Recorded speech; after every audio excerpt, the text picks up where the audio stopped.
తాకట్లో ఉన్న మీ బంగారాన్ని విడిపించి ఆ రోజు ఆన్లైన్ రేటుకి కొంటాం. Sharma gold company.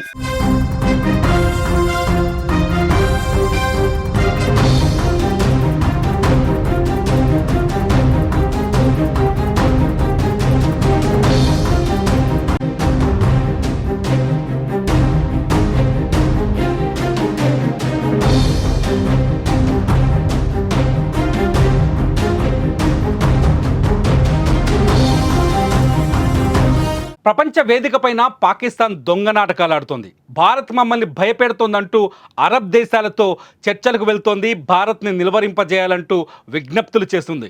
At the same time Jammu కాశ్మీర్లోని భారత సరిహద్దు గుండా కాల్పులకు తెగబడుతోంది పాక్ సైన్యం. తాజాగా కుప్వారా, బారాముల్లా సెక్టార్లో శుక్రవారం రాత్రి కూడా పాక్ సైన్యం భారత సైన్యం పైన కాల్పులకు తెగబడింది. గడిచిన 10 రోజులుగా పాక్ సైన్యం భారత సైన్యం పైన సరిహద్దుల వెంట కాల్పులు జరుపుతూనే ఉంది. ఇటు అరబ్ దేశాలతో మాట్లాడుతూనే పాకిస్తాన్ సైబర్ నేరగాళ్లను కూడా భారత్ పైకి ఊసిగొలుపుతోంది. గడిచిన 10 రోజుల్లో దాదాపు 10 లక్షల సార్లు సైబర్ నేరగాళ్లు భారత ప్రభుత్వ సైట్లపైన, ఆర్మీ, రక్షణ సైట్లపైన సైబర్ దాడులకు తెగబడ్డారు. చాలా సైట్లని హ్యాక్ చేసేందుకు ప్రయత్నిస్తున్నారు.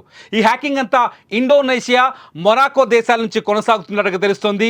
టర్కీ నుంచి దిగుమతి చేసుకున్న ప్రత్యేక సైబర్ నేరగాళ్ల అండతో ఈ దాడులకు తెగబడుతున్నట్టుగా భారత ఇంటెలిజెన్స్ వర్గాలు అంచనా వేస్తున్నాయి. నిన్న కూడా కశ్మీర్కి సంబంధించిన ఆర్మీ స్కూల్స్తో పాటు అక్కడ విశ్రాంత ఉద్యోగులు, రిటైర్డ్ ఉద్యోగులకు సంబంధించిన హెల్త్ వెబ్సైట్లపైన కూడా పాక్ సైబర్ నేరగాళ్ల దాడులు జరిగినట్టుగా ఆధారాలు బయటకు వచ్చాయి. మొత్తంగా పాకిస్తాన్ భయపడుతున్నామంటూనే భారత్పై దాడికి రెడీ అవుతోంది, కయ్యానికి కాలు దూతోంది. ఇదిలా ఉంటే పాకిస్తాన్ ప్రధాని షహబాజ్ షరీఫ్ నిన్న ఇస్లామాబాద్లో కీలక సమావేశం నిర్వహించారు. సౌదీ, యుఏఈతో పాటు కువైట్ దేశాల ప్రతినిధులతో ఆయన సమావేశమయ్యారు.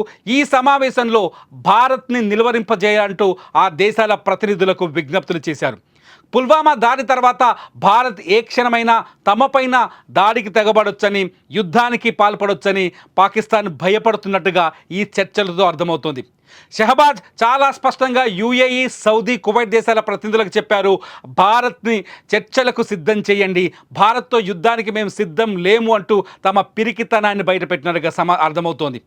ఇటు సింధు నది జలాల నిలిపివేతతో పాకిస్తాన్కి ఒక అతిపెద్ద కష్టం ఏర్పడింది. సింధు జలాల నిలిపివేతతో పాకిస్తాన్ తీవ్రమైన ఆర్థిక ఇబ్బందుల్లోకి వెళ్ళే అవకాశం స్పష్టంగా ఉంది. ఈ ఇబ్బందుల నేపథ్యంలో పాకిస్తాన్ యుద్ధానికి వెనకడుగు వేస్తూనే, ఇటు కయ్యానికి కాలు దూతూనే అటు యుద్ధానికి వెనకడుగు వేస్తున్నామంటూ ప్రపంచ వేదిక పైన దొంగ నాటకాన్ని ప్రదర్శిస్తోంది. పుల్వామా దాడితో మాకు ఎటువంటి సంబంధం లేదని చెప్పుకునే ప్రయత్నంలో భాగంగా అరబ్ దేశాలతో దొంగ చర్చలు చేపట్టినట్టుగా అర్థమవుతోంది.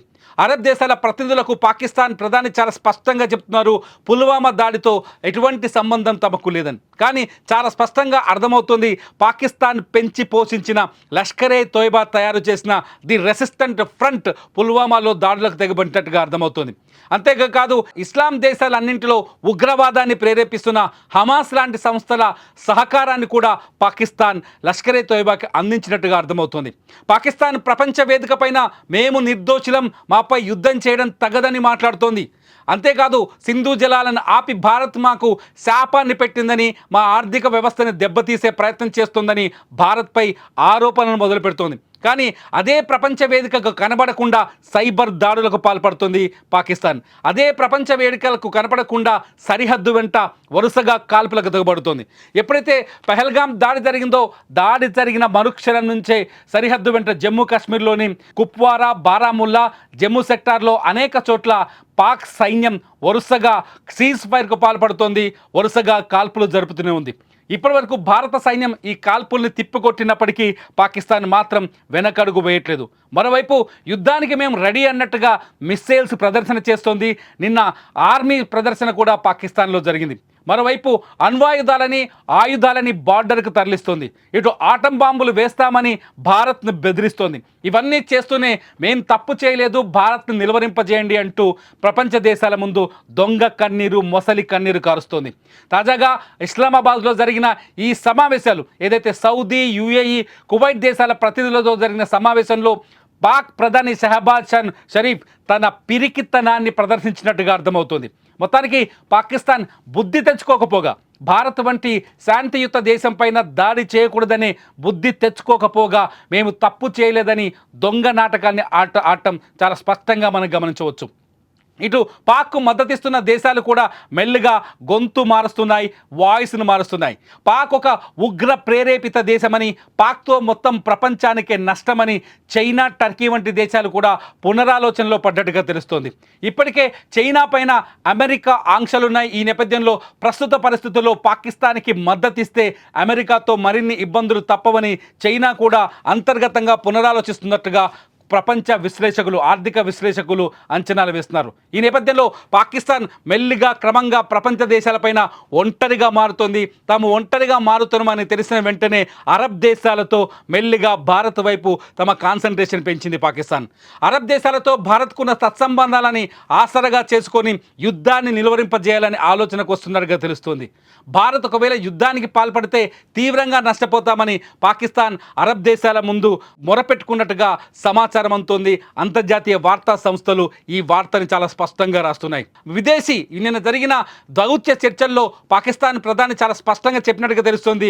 భారత్ని నిలువరింపజేయండి, భారత్ ఏ క్షణంలోనైనా పుల్వామా దాడికి ప్రతీకారంగా పాకిస్తాన్పై దాడి చేయొచ్చు, ఏ క్షణంలోనైనా బాంబుల వర్షం కురిపించవచ్చు, భారత్ని నిలువరింపజేయండి, మోదీతో చర్చలకు వెళ్ళండి అంటూ నిన్న దౌత్య చర్చల్లో సౌదీ, యుఏఈ, కువైట్ దేశాల ప్రతినిధులతో మొరపెట్టుకున్నట్టుగా ఇంటర్నేషనల్ వార్తా సంస్థలు కొన్ని వార్తల్ని ప్రచురించాయి. ఇదంతా చూస్తుంటే పాకిస్తాన్ ఒక డ్రామా ఆడుతున్నట్టుగా అర్థమవుతోంది. ఇటు కాల్పులకు తెగబడుతూనే, సైబర్ దాడులకు పాల్పడుతూనే, అటు ప్రపంచం ముందు మాత్రం మేము తప్పు చేయలేదని నిరూపించుకునే దొంగ ప్రయత్నం చేస్తున్నట్టుగా అర్థమవుతోంది. మీరేమనుకుంటున్నారు? పాకిస్తాన్ చేస్తున్న ఈ చర్యల్ని మీరెలా చూస్తారు? పాకిస్తాన్ ఇటు దాడులకు పాల్పడుతూనే అటు శాంతి మంత్రం వైపు అడుగులు వేస్తోంది. ఇటువంటి పాకిస్తాన్ పైన యుద్ధం చేయాలా వద్దా? మీరేమనుకుంటున్నారో మీ అభిప్రాయాన్ని వీడియో కింద రాయండి. మీ కామెంట్స్ పైన నేను మరో వీడియో చేస్తా. చూస్తూనే ఉండండి సుమన్ టీవీ.